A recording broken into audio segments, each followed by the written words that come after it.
do join us on 11th of December, only on Bloomberg Quint.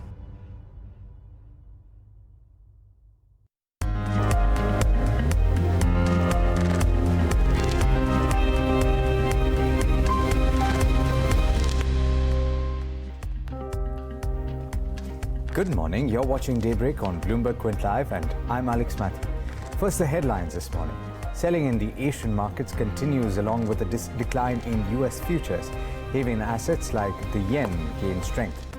Members of the Organization of Petroleum Exporting Countries gather in Vienna today to discuss the quantum of an output cut. US President Donald Trump tweets saying that the world doesn't need higher oil prices. Analysts call India's monetary policy decision on expected lines. A majority of them now expect a prolonged pause and a change from its calibrated tightening stance in February.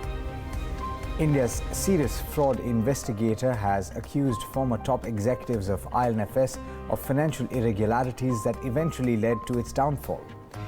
And the Union Cabinet is likely to take up a proposal to sell the government's stake in REC to Power Finance Corporation. Now, US markets were shut yesterday, but US equity futures fell sharply as trading opened this morning in Asia, with S&P 500 index contracts plunging as much as 1.9% on heavy volume before the loss was more than halved.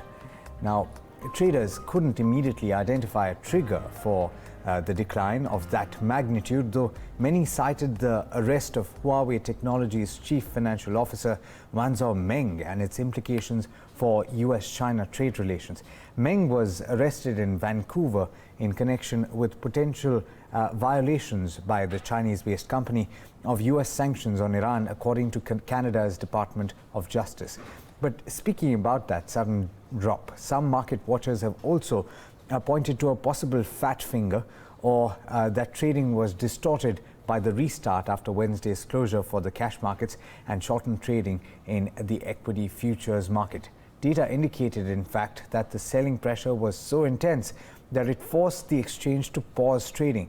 That bears watching going into trade today. But for now, let's go straight across to Rosalind Chin, who's joining us live from Hong Kong in Bloomberg studio there for a check of what's happening in the Asian markets this morning. Morning, Rosalind. Certainly, all those factors there are possible reasons contributing to the pull lower on the Asian markets this morning. We have the Nikkei leading losses down by 1.7%.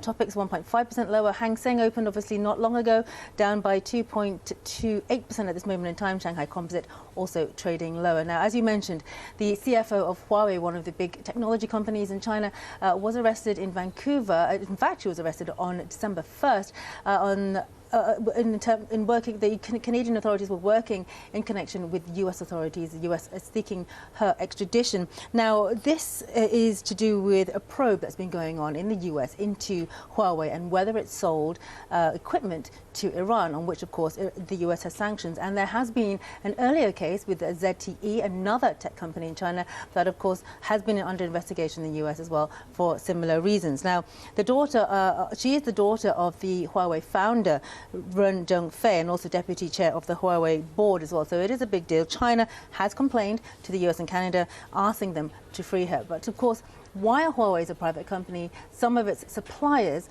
will, of course, have knock-on effects. And we are seeing today, for example, companies like TSMC down by more than 2%, Sunny Optical down by 5.6%, China Soft International losing more than 12% at this point in time. So this move is having an impact on some of the suppliers to Huawei, but also, as you mentioned, it does feed into the larger trade picture, complicating already difficult trade talks between US and China. And of course, back early in the year, the ZTE case also had an effect upon those trade discussions as well. So all of this into a very fragile atmosphere in terms of the stock markets already here in Asia. Chinese stocks, of course, as I mentioned, falling 0.75% at this point in time. Shanghai Composite, in fact, the world's worst performing so far this year, and this news doesn't look like it's going to help it anytime soon. Back to you. All right, thanks so much for that, Rosalind. Now, emerging markets are increasingly finding favor with investors after bouncing back last month from a period of underperformance. Morgan Stanley strategist Jonathan Garner said the recent bout of market volatility means that equity markets are generally better valued. Listen in.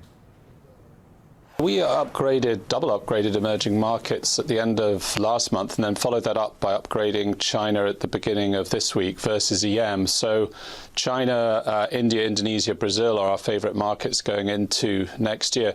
I think kind of under the hood of all the volatility, there are really important changes happening here. So broad emerging market equities actually troughed versus the S&P and developed equities in mid-October. And with the volatility in the S&P, the big decline overnight, we're eking out alpha in terms of outperformance on almost a daily basis now. And I think there's a number of trend reversals happening that we identified in our year ahead report. I think the most important one, which you touched on in your comments about PMI, is that the growth data is starting to surprise on the upside again in the emerging world, whereas in the US it's surprising on the downside. And we think that's going to carry on. And then the corollary of that is we think the dollar is going to weaken, and certainly the renminbi has been on a tear recently in terms of the strength, as has broad EMFX.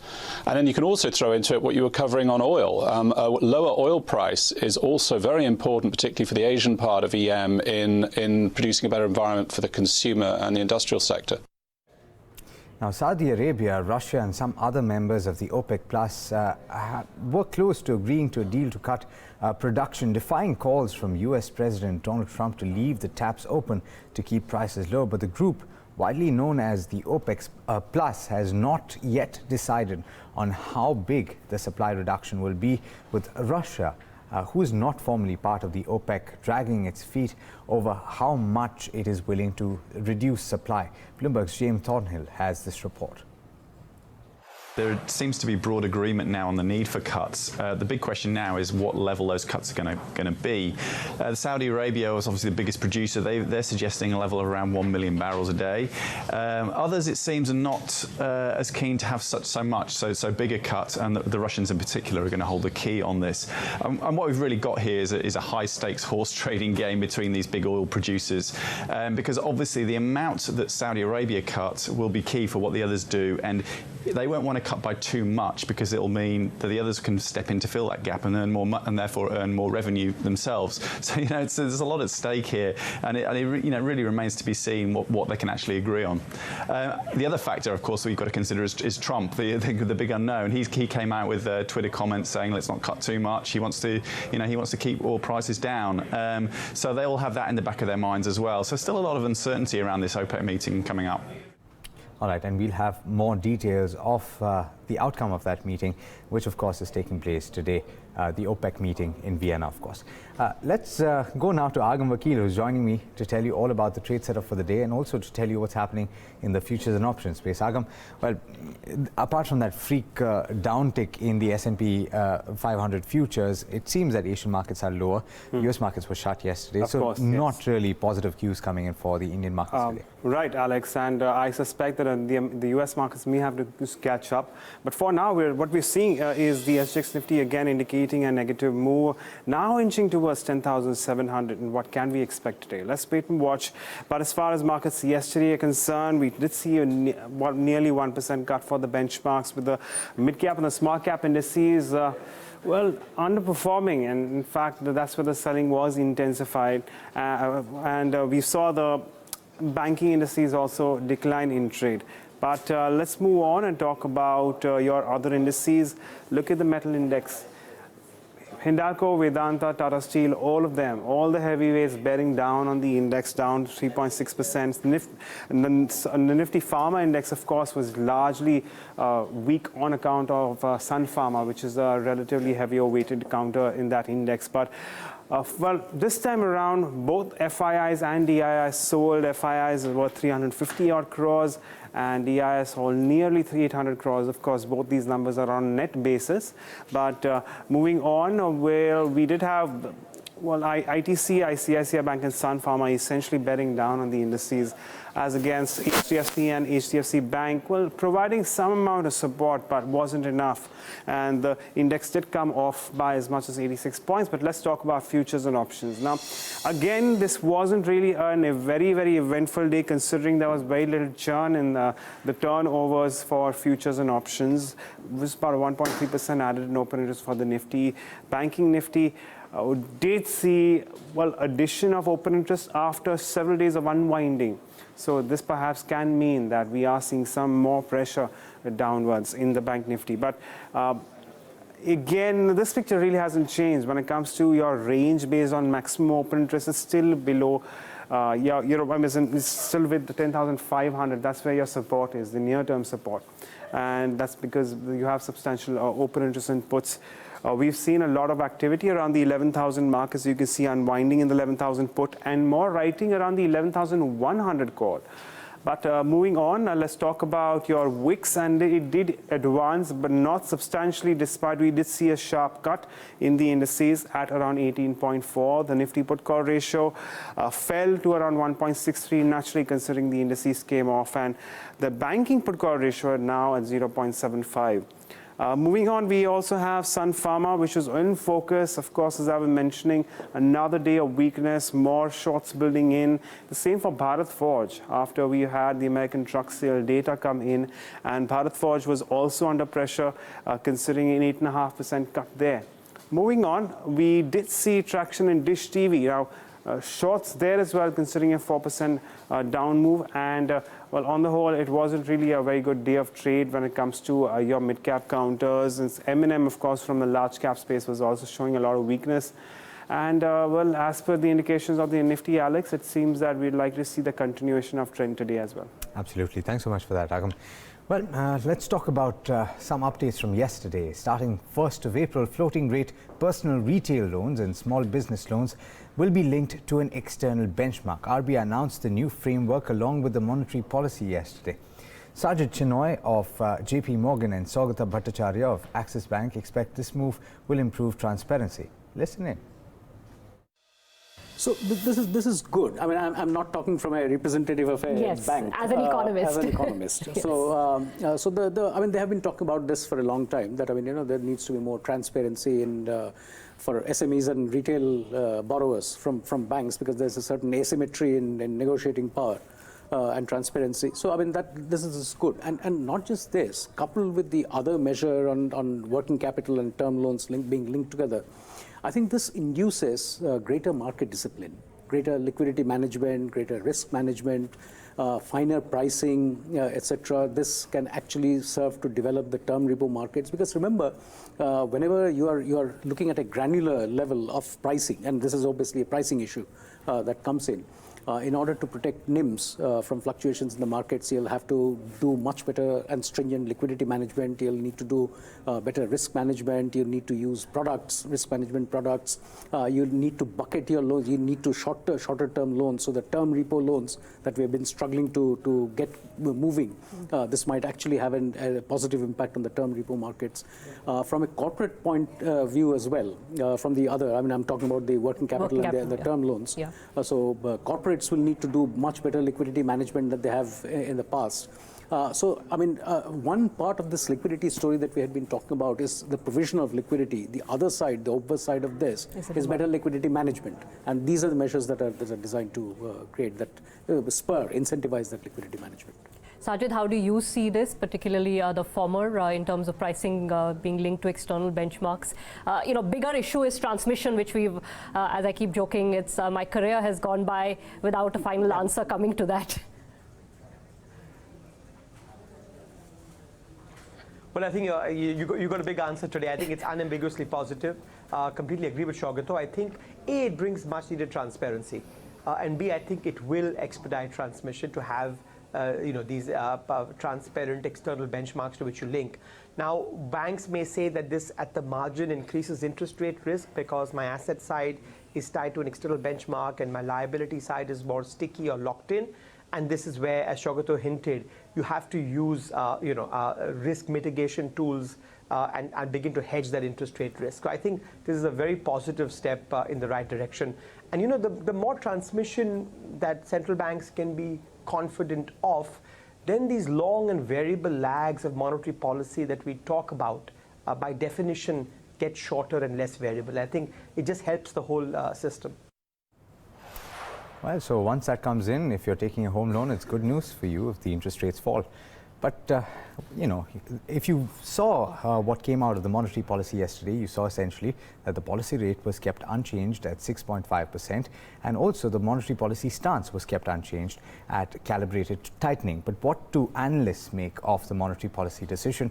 I'm joined by Darshan Mehta now, and he has a list to tell you about. Morning, Darshan. What do you have for us? So, Alex, I went through 6-7 brokerages and what scenarios they are painting and what the outlook is. First of all, Axis Capital, they are saying that the RBI has painted the best possible scenario at this point of time because they believe in robust growth and moderate inflation. So that's something of a positive, and they believe that the rate hikes are off the table for the next 12 months, but they see scope for market interest rates to correct a little bit more. So that's Axis Capital.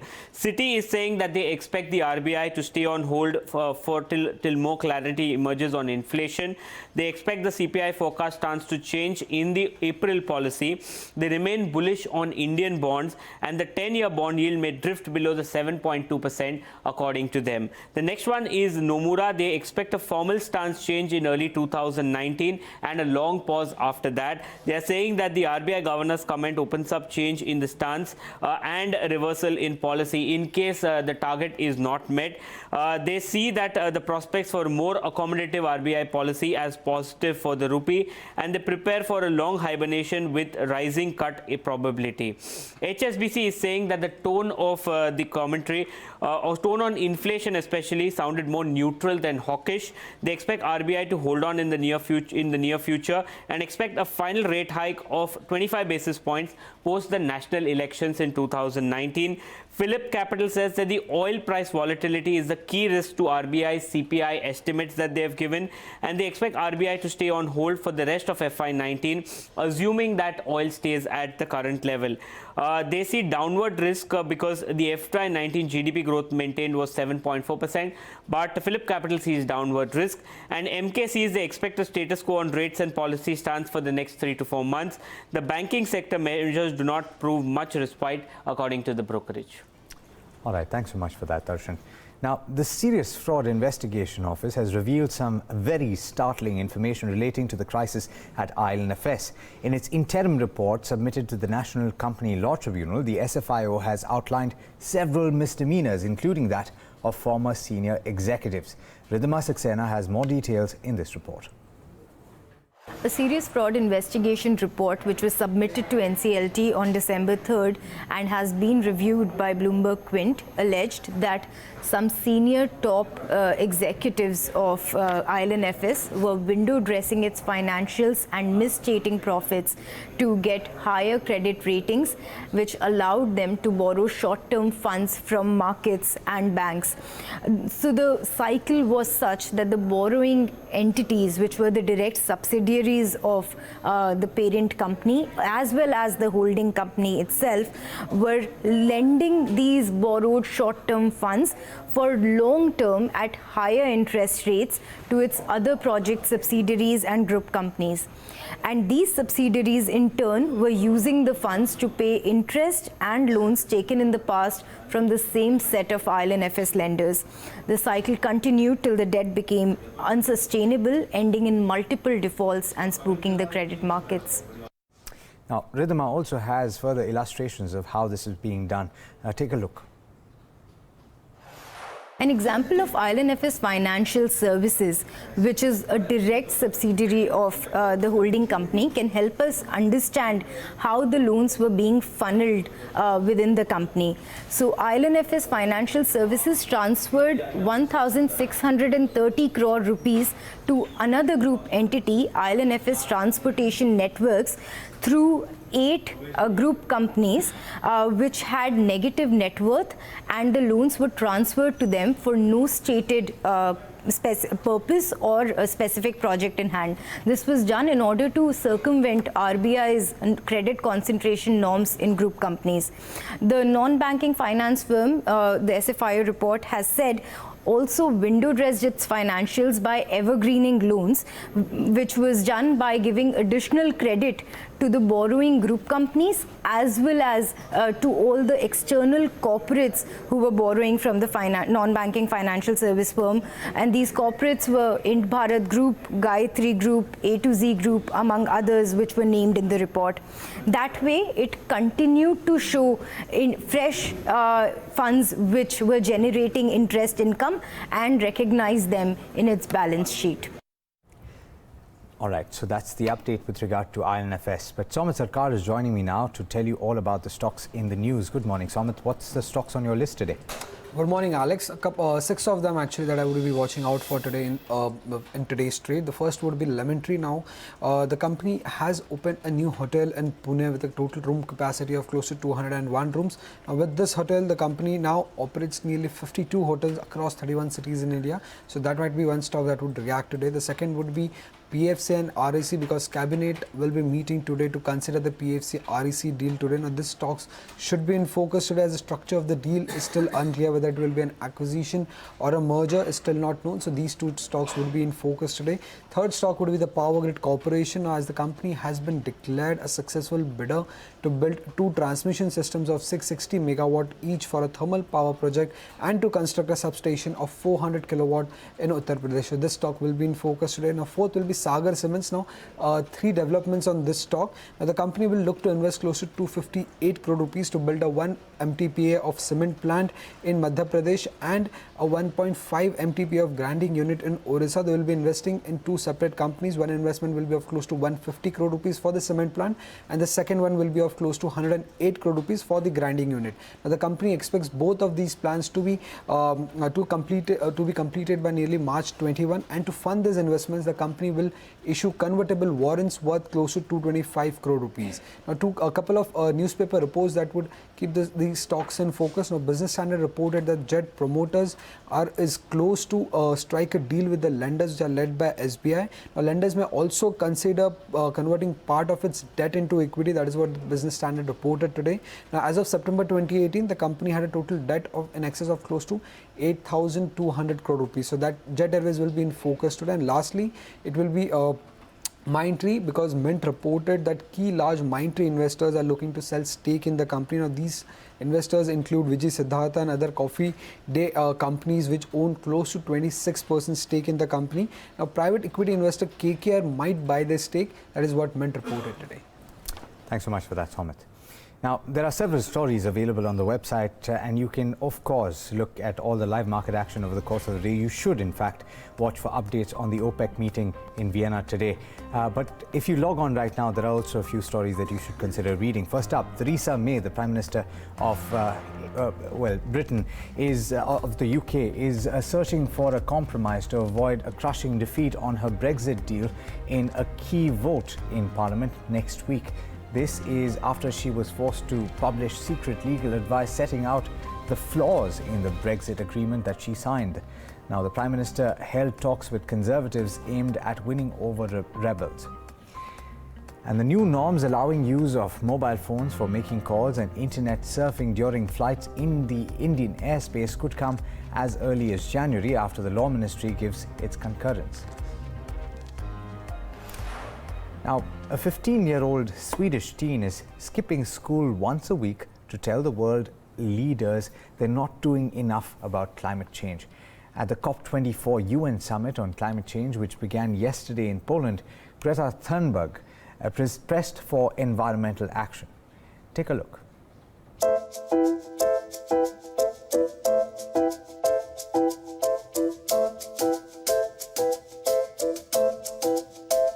We have to do something.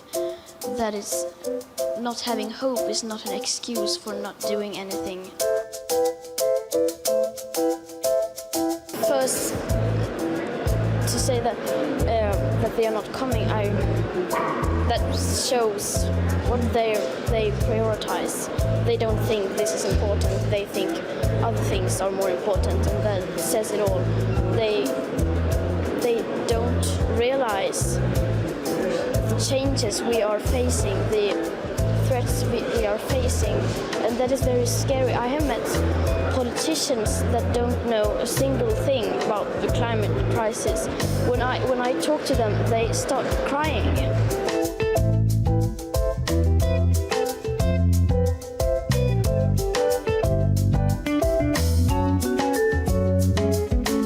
And it's very scary that the politicians are not aware of our time's most important question. And I think that they are very responsible. They don't realize how much power they have and how much they could do, but they choose to not do. And I think that in the future we will look back and we will either laugh at them or we will hate them. It's very sad, but if they don't do anything right now, that is the truth.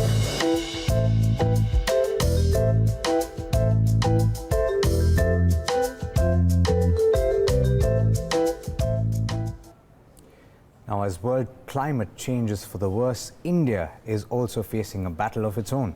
According to an India Spend report, heat waves have been on the rise, and if steps are not taken to counter this temperature escalation, things could take a turn for the worse.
Well, that's all we have time for in this edition of Daybreak. But up next is all you need to know, so do stay tuned. This is Bloomberg Quint.